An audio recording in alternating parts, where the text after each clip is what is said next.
Bonjour et bienvenue dans notre émission politique Tous en politique sur Evelyne Radio. Alors aujourd'hui, nous recevons François Asselineau, président de l'Union populaire républicaine. Alors l'Union populaire républicaine est un jeune parti politique qui a été créé en 2007 et l'action politique centrale de l'UPR est de revendiquer et d'agir pour la sortie de la France de l'Union européenne. Alors, avant d'aller un peu plus dans le détail de votre vision politique et d'évoquer aussi l'actualité nationale et internationale qui est très riche en ce moment, nous allons d'abord présenter notre invité. Donc, François Asselineau, bonjour. Oui, bonjour et bonjour à tous les auditeurs d'Yveline Radio. Donc, vous êtes né en 1957, vous avez donc 54 ans. Vous avez une formation de base scientifique. Vous êtes également diplômé d'HEC Paris et de l'ENA. Et tout naturellement, vous débutez votre vie professionnelle au sein de l'administration française et plus particulièrement au sein du prestigieux corps d'État qu'est l'Inspection générale des finances. Ensuite, à partir de 1993, vous intégrez le monde politique. Donc, dans un premier temps, ce fut un parcours plus de commis de l'État, un parcours de citoyen, on va dire, non engagé. Vous avez occupé des postes de conseiller, de chargé de mission et de directeur de cabinet de plusieurs ministres des gouvernements Balladur, Juppé 1, Juppé 2. Et puis, tout au long de ces années, vous avez rencontré et participé aux entretiens avec de nombreux dirigeants de la planète, comme le pape Jean-Paul II, l'empereur du Japon, Nelson Mandela, et vous avez également rencontré de nombreux chefs d'État brésiliens, argentins, etc. Dans un deuxième temps, dans ce monde politique, dans ce parcours politique, vous êtes engagé, donc c'est à partir de 1999, directement en politique, là, en adhérant pour la première fois à un parti politique, et notamment le Rassemblement pour la France. Et puis, en 2007, vous avez créé votre propre parti politique, donc l'Union populaire républicaine. Alors actuellement, vous êtes inspecteur général des finances et vous êtes aussi professeur dans plusieurs écoles de commerce et un référencier très sollicité sur la question de l'Europe politique dont nous allons parler aujourd'hui. Alors première question, François Asselineau, pourquoi cet engagement politique au sein du RPF puis de l'UPR ? Quelle a été votre motivation ? Alors d'abord, permettez-moi de vous remercier de m'avoir invité à venir m'exprimer à la radio. Deuxièmement, pour répondre directement à votre question, j'avais, comme vous l'avez souligné, commencé une carrière tout à fait classique de quelqu'un qui a fait HEC, qui a fait l'ENA et qui, travaillant dans l'administration, a eu l'occasion d'aller dans des cabinets ministériels. Si j'ai pris la décision que j'ai prise, c'est pour des raisons sérieuses et solides, qui me valent d'ailleurs d'avoir brisé ma carrière administrative. Donc si je l'ai fait, c'est parce qu'il y avait des raisons. Les raisons, c'est que j'ai découvert petit à petit, tout au long des années 90, en grimpant dans la hiérarchie administrative, que quelque chose n'allait plus du tout dans notre pays. C'est qu'en réalité, toutes les grandes décisions qui concernent notre avenir collectif, en fait, sont imposées au peuple français et imposées à ses représentants. Nous vivons dans une démocratie d'apparence. On aura peut-être l'occasion d'y revenir dans le courant de cette interview, avec, pour la première fois, je crois, dans l'histoire de l'humanité, une dictature, je n'hésite pas à utiliser le mot, une dictature qui s'est imposée par l'ignorance et par l'ennui. C'est-à-dire que lorsque l'on commence à expliquer aux gens quels sont les pouvoirs qui ont été donnés à l'Union européenne, eh bien 98% des oreilles se ferment parce que c'est tellement ennuyeux. C'est tellement ennuyeux, ça paraît tellement lointain que du coup, on préfère parler d'autre chose. Le problème, c'est qu'il y a un véritable vol de pouvoir qui a été fait, sans que les Français ne le comprennent bien. On leur a fait accepter dans la précipitation et l'urgence des référendums. On leur a dit que les traités de Maastricht, d'Amsterdam, de Nice, de Lisbonne, que tout ceci, en fait, c'était très très bien. on ne leur a jamais expliqué quelles en étaient les conséquences concrètes. Moi, je les ai vues, les conséquences concrètes. Les conséquences concrètes, c'est que désormais... Alors, on va en parler. Oui, que les Français votent à droite, votent à gauche, votent au centre. En réalité, ils ont la même politique, et ça, les Français ne le comprennent pas et ne l'admettent pas. Voilà pourquoi j'ai décidé d'entrer en politique, pour changer les choses, parce qu'il me semble qu'on ne peut pas continuer sur ce train. Ok. Donc, pouvez-vous aussi nous présenter votre parti politique, l'Union populaire républicaine ? Oui, alors l'Union populaire républicaine, vous l'avez dit d'entrée de jeu, notre objectif central, c'est de faire sortir la France de l'Union européenne et de l'euro. Naturellement, lorsque l'on dit ça de but en blanc à des auditeurs qui découvrent un mouvement politique, ils ont de quoi être légitimement surpris. Parce que du berceau à la tombe, on explique à nos concitoyens que l'Europe, c'est une chose absolument formidable, que l'Europe, c'est la paix, que l'Europe, c'est le progrès, que de toute façon, on ne peut pas revenir en arrière, que de toute façon, l'Europe nous assure un niveau de vie important, etc., etc. Bref, l'Europe, la construction européenne, l'idée même de fusionner la France dans un État-continent fait l'objet, paraît-il, d'un consensus que l'on n'aurait pas le droit de remettre en question. Alors moi je dis, il y a quelque chose qui n'est pas normal. Il n'est pas normal que dans une démocratie, une idée politique puisse faire l'objet d'une impossibilité de s'interroger sur son bien-fondé. Voilà. Actuellement, il semble qu'en France, tout le monde doit être soit pour l'Europe, soit pour une autre Europe, une Europe sociale, une Europe des nations, une Europe des patries, une Europe ci, une Europe ça. Ça fait maintenant des décennies qu'on nous propose de changer l'Europe.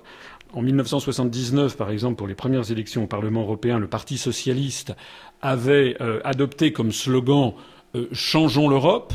Et en 2009, 30 ans après, le slogan du Parti socialiste aux élections européennes de juin 2009, c'était « Changeons l'Europe ». Et d'ailleurs, je vois que Mme Aubry vient de présenter le programme du Parti socialiste pour 2012, et au moment de l'Europe, il est question de changer l'Europe.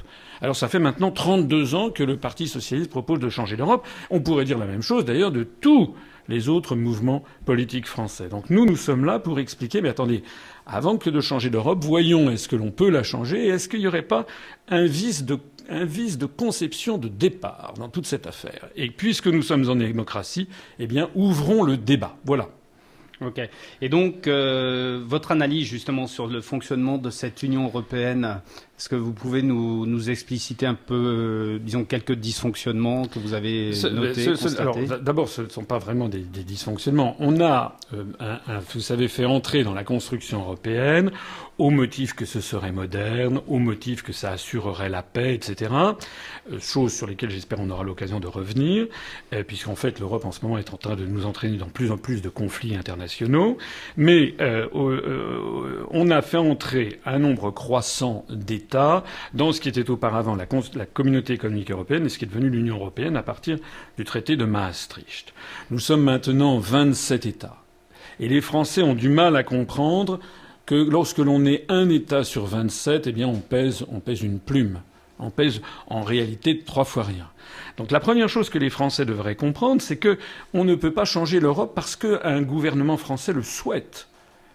C'est exactement, je prends souvent cet exemple dans les conférences que je fais, c'est exactement comme une copropriété. Si vous êtes le propriétaire d'une maison individuelle et que vous voulez changer la couleur, par exemple, de l'entrée ou de la salle de bain, eh bien vous le faites quand vous voulez. Vous choisissez la couleur de peinture que vous voulez, et si vous avez l'argent et le temps, eh bien vous changez ça. Personne ne vient vous dire ce qu'il faut faire. Maintenant, si vous êtes dans une copropriété de 6 copropriétaires, ça c'était l'Europe des 6 des années 60, déjà si vous voulez changer la couleur de la cage d'escalier, vous ne pouvez plus le faire comme ça. Il faut demander l'autorisation des 5 autres copropriétaires. Et la nature humaine étant ce qu'elle est, en règle générale, il y a des oppositions qui se créent. Vous êtes par exemple en mauvais terme avec votre voisin de palier ou votre voisine du dessus. Mais maintenant, nous n'en sommes plus dans une copropriété de 6, nous sommes dans une copropriété de 27. Et dans une copropriété de 27, eh bien, plus personne ne décide de quoi que ce soit. Celui qui décide des travaux à faire, celui qui décide du salaire du concierge, celui qui décide de la réfection de la toiture, etc., c'est le syndic qui est un syndic extérieur à l'immeuble. Donc la question qui se pose, et Charles de Gaulle l'avait d'ailleurs dénoncé dès sa conférence de presse du 15 mai 1962, la question c'est de savoir qui est le syndic extérieur de cet immeuble Europe, qui est en cours de construction depuis 54 ans et dont personne n'est capable capable de nous dire quand est-ce que les travaux de construction seront achevés. Mais en même temps, à 27, et c'est souvent un argument en faveur de l'Union européenne, à 27, on est souvent plus fort par rapport au reste du monde, aux autres puissances économiques. Non, les choses malheureusement ne se passent pas comme ceci. L'union fait la force est un argument qui est évidemment évoqué. L'union fait la force si tout le monde tire dans le même sens. Évidemment, si, par exemple, vous avez un autocar qui vire dans le fossé avec 27 personnes à bord et que les 27 sortent et tirent tous dans le même sens, ils vont y arriver davantage que s'il n'y en a qu'un seul. Mais si, pour rester dans cette métaphore, on fait monter 27 personnes à bord d'un autocar et qu'on demande aux 27 personnes où voulez-vous aller en vacances, eh bien, l'autocar va rester au même endroit, parce que les 27 seront tous sur des longueurs d'onde différentes. Certains voudront aller au bord de la mer en Normandie, d'autres voudront aller sur la Côte d'Azur, d'autres voudront aller à la campagne, d'autres encore voudront aller dans les Hautes-Alpes, et en réalité, on ne mettra personne d'accord. Donc, l'union ne fait la force qu'à la condition que tout le monde soit d'accord sur un projet. Alors votre question me permet d'ailleurs d'évoquer un point très important. Sortir de l'Union européenne, ça n'est pas se refermer sur le monde, ça n'est pas entrer au Carmel. La France a de tout temps été l'un des pays les plus ouverts de la planète. Et avant, il y avait une vie avant l'Europe, il y aura une vie après l'Europe. Avant 1957, la France était déjà un pays qui était ouvert sur le monde. Actuellement, des pays comme la Suisse ou la Norvège sont des pays d'Europe qui ne sont pas dans l'Union européenne. C'est pas la Corée du Nord. Ce sont des pays qui sont très ouverts sur le monde. Donc, nous, ce que nous disons, c'est que l'Union européenne n'est que l'une des modalités de concertation internationale, de coopération. Il y en a bien d'autres. Et cette modalité-là, l'idée de fusionner 27 États sur tous les sujets, même sur tous les sujets où ils sont en désaccord, et cela au motif qu'ils appartiendraient à un même continent, est une idée, si vous y réfléchissez un instant, c'est une idée absurde. Pour reprendre mon image de tout à l'heure sur l'immeuble avec 27 copropriétaires, c'est comme s'ils ont décidé du jour au lendemain que les 27 copropriétaires doivent se marier ou se pacser ensemble et passer ensemble tout le reste de leur vie, partir en voyage ensemble, partager leur budget, etc. Ça n'est pas comme ça que les choses se passent. Vous êtes dans une copropriété à 27, mais vous avez des amis qui sont à l'autre bout de la France ou à l'autre bout de la rue, de la famille, etc. Donc en réalité, nous sommes bien entendu pour des coopérations internationales, mais au gré des intérêts de chacun. Airbus, par exemple, n'est pas du tout un avion européen, contrairement à ce que l'on dit. C'est-à-dire que les institutions de l'Union européenne n'y sont pour rien. Airbus, c'est une coopération internationale. Avec d'ailleurs, vous le savez sans doute, il y a 27 États membres dans l'Union européenne, il y a 14 États qui ne mettent pas un rivet dans Airbus, par exemple. En revanche, dans l'Airbus A380, le dernier né, le très gros porteur, eh bien, le premier fabricant de l'Airbus A380, ce sont les États-Unis d'Amérique, avec une part embarquée de 35%. Quand c'est motorisé Pratt & Whitney. Mais il y a quand même d'autres programmes européens. Je pense notamment au programme coopération au niveau des étudiants, Erasmus. Oui. Il y a aussi il y a eu des décisions au niveau des quotas de pêche qui ont été décidées par l'Union européenne, qui sont plutôt en faveur d'une coopération européenne et de l'Union européenne. Mais il n'y a pas que des freins. S'agissant de Erasmus, votre question me fait penser, c'était quelqu'un qui m'avait posé cette question à la faculté de Montpellier. Je faisais remarquer que la faculté de Montpellier, la faculté de médecine, est la plus vieille faculté de France. Elle a été créée au XIIIe siècle et qu'il y avait beaucoup d'étudiants italiens à cette époque. Donc, encore une fois, bien sûr qu'Erasmus est une création sympathique, mais on n'a pas besoin de la construction européenne pour avoir des échanges d'étudiants. D'ailleurs, beaucoup d'étudiants, je vais vous avouer, et vous le savez très bien, plutôt que d'aller faire leurs études au Danemark ou au Luxembourg, préfèrent aller au Japon, en Chine, ou aux États-Unis ou en Australie. Donc Erasmus ou pas Erasmus, nous sommes dans un univers, ce dont d'ailleurs nous nous félicitons, qui est un univers d'ouverture générale sur le monde. Le problème que nous avons avec cette construction européenne, c'est qu'elle fixe arbitrairement et prétendument définitivement le champ de nos intérêts et de notre coopération. Or, ceci est faux.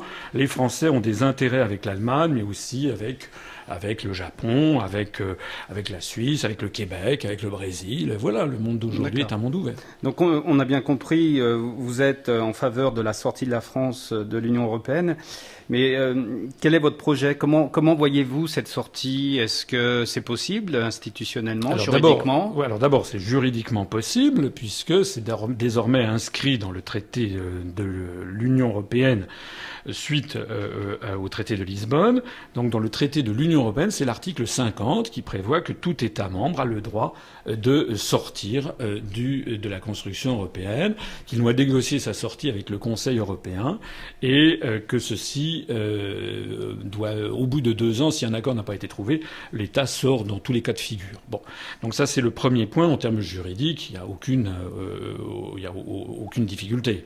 C'est d'ailleurs une des raisons pour lesquelles nous sommes le seul parti de France à insister sur le fait que c'est sur l'existence de cet article 50, puisque, très curieusement, aucun parti politique en France, de l'extrême droite à l'extrême gauche, n'explique aux Français que l'on peut sortir de l'Union européenne unilatéralement, sereinement, juridiquement, en fonction de cet article 50. Alors il y a une deuxième question que finalement vous ne m'avez pas tout à fait posée, qui est de savoir, mais pourquoi sortir de l'Union européenne ? Pourquoi et surtout après. Alors, après cette sortie, comment vit-on ? Sortir, d'abord après, si vous voulez, on verra. La Suisse, la Norvège, je prends ces exemples, ne sont pas dans l'Union européenne. Vous savez que d'ailleurs, selon le programme des Nations Unies pour le développement, le PNUD qui a créé un indice qui s'appelle l'indice de développement humain, qui est un indice composite qui prend en compte toute une série de variables, pas seulement le PNB, mais par exemple la place des femmes dans la société, ou bien l'espérance de vie à la naissance, donc des facteurs de développement. Eh bien, les 2 pays les plus développés du monde, c'est la Norvège et la Suisse, c'est-à-dire les 2 seuls qui ne sont pas dans l'Union européenne. De la même façon que les pays de l'Union européenne qui se portent actuellement le mieux sont ceux comme la Suède et le Danemark qui ne sont pas dans l'euro. Donc, avant que de faire des prophéties apocalyptiques sur la sortie de l'Union européenne, regardons les faits objectifs. Alors moi, ce que je voudrais dire, c'est que si nous voulons sortir de l'Union européenne, ça n'est pas par xénophobie ou par racisme. J'espère que les gens l'ont bien compris. À ce propos, je voudrais vous citer une citation que j'aime bien, qui est de François Mauriac, qui était un écrivain des années 50 et 60, qui avait été proche de Charles de Gaulle, et qui disait presque toujours « Nos contradicteurs ne répondent pas aux objections que nous leur opposons, mais aux sottises qu'ils nous prêtent ». Si nous voulons sortir de l'Union européenne, ça n'est pas parce que nous voulons refermer la France sur elle-même. D'ailleurs, dans mon mouvement politique, nous avons de nombreux jeunes Français expatriés qui vivent aux États-Unis, en Angleterre, au Japon, en Australie, et qui, vivant dans des pays étrangers, se rendent compte à quel point la construction européenne est en train d'étouffer la voix de la France. Non, si nous voulons sortir de l'Union européenne, c'est tout simplement parce que lorsque nous prenons les problèmes les plus concrets auxquels sont confrontés nos compatriotes, on s'aperçoit que très rapidement, il n'y a aucune solution pour les résoudre dans le cadre européen actuel. Je pense par exemple à la montée sans fin de la dette publique, de l'endettement public. On sait très bien, enfin ceux qui en tout cas qui s'intéressent à cette question, que nous avons cette montée de l'endettement public tient au fait qu'à partir de 1973, on a retiré à la Banque de France le droit régalien qu'elle avait, qui était de consentir des avances à la puissance publique. En d'autres termes, l'État s'est privé de la création monétaire pour le confier maintenant à des banques privées. Si nous voulons sortir de cette impasse qui fait que l'essentiel actuel de la dette publique, c'est en fait des intérêts dus à des banques privées que nous n'aurions jamais à payer si nous étions restés dans le système antérieur à 1973, si nous voulons sortir de cette affaire, nous ne le pouvons pas puisque nous sommes sous l'empire de l'article 123 du traité sur le fonctionnement de l'Union européenne qui impose à tous les États membres d'agir de la sorte. Si, par exemple, en matière d'industrie, nous voulons lutter contre les délocalisations, où nous voulons lutter, vous savez qu'actuellement la France perd 800 à 1000 emplois industriels par jour ouvrable. Ceci est dû à quoi ? Ceci est dû au fait que nous avons placé la France dans des situations de concurrence insupportables. On met en concurrence les salariés français avec des salariés chinois qui gagnent 20 fois moins. Eh bien, tout ceci est dû à quoi ? Eh bien, est dû au fait que par l'article 63 du traité sur le fonctionnement de l'Union européenne, l'Union européenne a donné le feu vert pour les échanges de capitaux avec l'ensemble des pays du monde et pas seulement avec les pays de l'Union européenne. Le feu vert a été donné aux entreprises pour expatrier leurs usines dans des pays à très bas coût de salaire. C'est l'article 63. Avec l'article 32, le feu vert a été donné aux entreprises pour importer sans limitation toute leur production faite en Chine ou en Inde, par exemple. Donc si nous voulons tout simplement mettre un terme aux délocalisations, à cette hémorragie de production de richesses, il nous faut absolument changer les articles 63 et 32 du traité sur le fonctionnement de l'Union européenne. Il y a aussi le taux de change de l'euro. Tous les économistes savent, les économistes sérieux. Mais tout le monde sait qu'actuellement, le taux de change extérieur de l'euro est 35 à 40% trop cher pour la compétitivité de l'économie française. Je dis bien la compétitivité de l'économie française, je ne parle pas de la compétitivité de l'économie allemande, qui elle est supérieure à la compétitivité française. En d'autres termes, un taux de change actuel de 1,40 $ pour 1 euro est en train de ruiner l'industrie française. En revanche, n'est pas aussi dramatique pour l'industrie allemande. Et d'ailleurs, certains Allemands se félicitent mezza voce de voir leurs compétiteurs français. Sur cette question du taux de change externe de l'euro, eh bien, c'est l'article 282 de la Banque centrale européenne. Voilà. Alors, je pourrais durer comme ça, si vous voulez, vous parler pendant des heures. Il faut bien comprendre donc que sur tous les sujets, nous avons une incapacité à réformer la société française, puisque tout en réalité est décidé par Bruxelles ou par Francfort à la Banque centrale européenne, c'est-à-dire par les traités. Donc notre volonté de sortir de l'Union européenne, c'est pas du tout du racisme ou de la xénophobie, tout au contraire, c'est simplement pour rendre aux Français la maîtrise de leur destin, rendre aux Français leur démocratie. Alors justement, en parlant de démocratie, vous avez évoqué quelques pays étrangers. Là, ces derniers temps, en France, on se pose la question de la pertinence et même certains critiquent l'intervention de la France en Libye, en Côte d'Ivoire, en Afghanistan. Donc, pour avoir petite analyse et votre vision des relations internationales. Et donc, par rapport à ces interventions, quel est l'avis de l'UPR Eh bien, écoutez, nous, ce que nous remarquons, c'est qu'on nous a beaucoup dit que l'Europe c'était la paix, et en fait, l'Europe est en train de nous emmener vers la guerre. L'Europe est en train d'inscrire la France dans un schéma qu'ont prévu les stratèges américains qui s'appelle le choc des civilisations. C'est le livre de quelqu'un de célèbre qui s'appelle Samuel Huntington, qui est décédé il y a quelques mois d'ailleurs. Et désormais, on est solidaire systématiquement, non seulement de la communauté, enfin de l'Union européenne, mais également des États-Unis. Alors tout à l'heure, je citais des exemples d'articles. Là, c'est l'article 42 du traité de l'Union européenne qui prévoit justement une subordination en réalité des armées européennes, notamment de l'Eurocorps, qui est cet embryon d'armée européenne, qui est subordonné désormais aux activités de l'OTAN. Alors moi, ce que j'observe, c'est que nous avons actuellement 4000 soldats en Afghanistan. Est-ce que quelqu'un peut m'expliquer pourquoi nous avons 4000 soldats en Afghanistan ? Qu'est-ce que nous ont fait les Afghans pour que nous ayons 4000 soldats ? C'est une guerre très meurtrière. Il y a 56 soldats français qui sont morts. Ce sont certes des soldats professionnels, ce ne sont pas des appelés du contingent. Ce sont néanmoins 56 soldats français qui sont morts. Nous avons une guerre très meurtrière. Selon l'agence France-Presse, il y a eu 10 000 morts rien au cours de l'année 2010.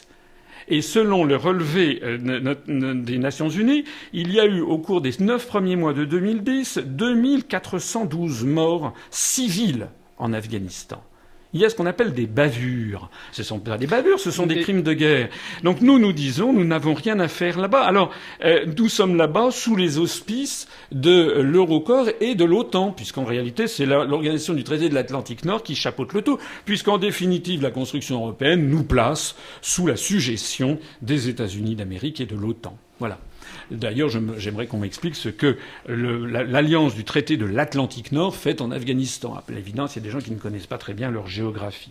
Je me permets d'en dire d'ailleurs que nous proposons de sortir également de l'alliance du traité de l'Atlantique Nord. Charles de Gaulle, pour le reciter, bien que notre mouvement ne soit pas un mouvement gaulliste, nous sommes un mouvement qui se situe au-dessus du clivage droite-gauche. J'aime de temps en temps à citer le chef d'État de la Ve République, qui est quand même le plus célèbre et qui est le plus regretté par nos compatriotes, parce que c'était quelqu'un qui, à l'évidence, avait le souci de la France et de l'intérêt de la nation française.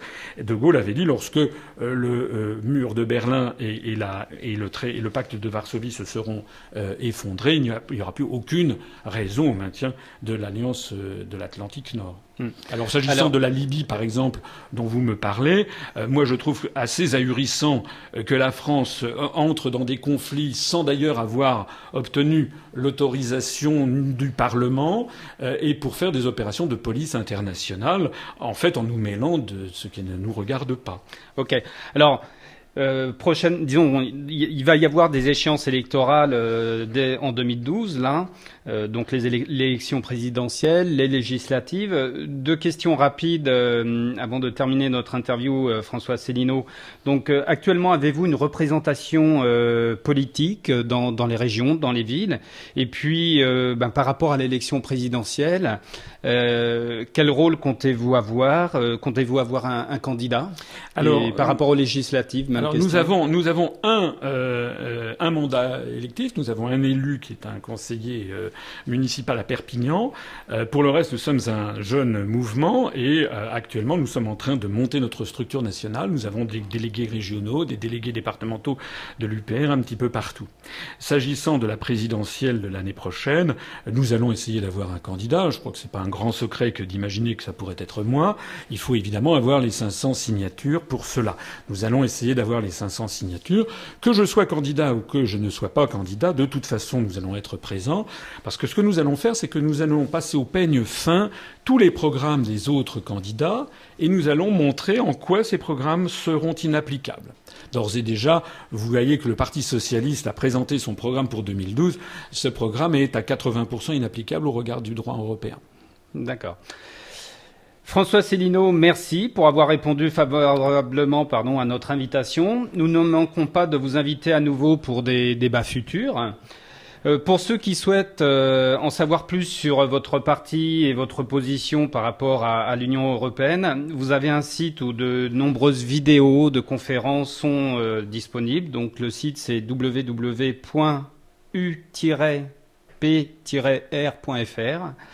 Voilà. On peut taper aussi tout simplement Union populaire républicaine sur Google. Ça sera aussi simple, tout à fait. Merci. Ou également mon nom également et on sort en tête de sélection. Voilà. Voilà. Merci François Asselineau. Merci beaucoup en tout cas.